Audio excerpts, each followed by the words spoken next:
intéressait, c'était de penser à ce qui pourraient être les futurs outils du graphiste, et particulièrement dans le domaine de la transcription de pensée, parce que c'est vrai que c'est un passage qui est vraiment très important, de constamment prendre des notes, d'écrire son pense, des phrases, des croquis, etc.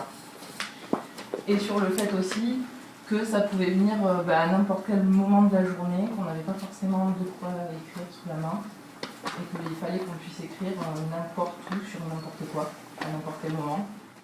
Du coup, on a essayé de cibler un petit peu c'était quoi les besoins et les envies des gens quand ils écrivaient ou jetaient un petit peu leurs pensées sur le papier. Et du coup, on a essayé de trouver quels seraient un peu les outils, les fonctionnalités de ce stylo.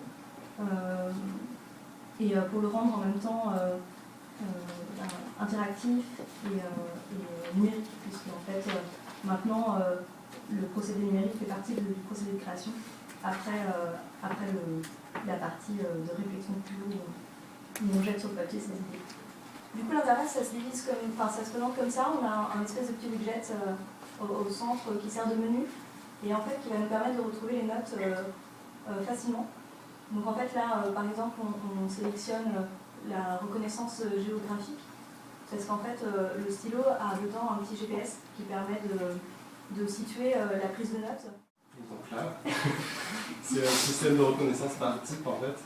Et donc on va pouvoir signaler si c'est un croquis, du texte ou un numéro de téléphone. En fait, on peut définir les paramètres à l'avance. Et donc ça permet de retrouver plus facilement tous les fichiers. Et ça permet aussi d'apprendre parce qu'on voulait faire un objet qui puisse qui se configure au fur et à mesure et qui apprend de son utilisateur. Donc si on paramètre des choses au départ, il peut reconnaître son style graphique par exemple et ce sera plus facile pour lui après de classer si c'est du texte ou du dessin. Enfin, on voulait vraiment faire un objet intelligent qui progresse avec son utilisateur.